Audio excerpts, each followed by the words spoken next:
సెలవులు. అవునా? మరి ఎగ్జామ్స్ ఎలా రాసావు నాన్న? ఈ పెన్నుతో రాసా మమ్మీ. అంటే నువ్వు రాయలేదా చిన్ను? నాకేం రాయాలో తోచకపోతే ఇదే ఏదో ఒకటి రాసింది. మరి పాస్ అవుతావుగా నాన్న? ఈ మాట ఆ అమ్మాయిని అడగాలి మమ్మీ.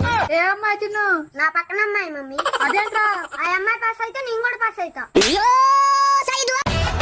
నాదేం లేదు, గంతా ఆ అమ్మాయిలోనే ఉంది. మరి ఆ అమ్మాయి బాగా రాసిందా? ఆ అమ్మాయిది కొత్త పెన్ను మమ్మీ, బాగానే రాసి ఉంటది. అబ్బా టెన్షన్ పెట్టకురా, సరిగ్గా చెప్పు.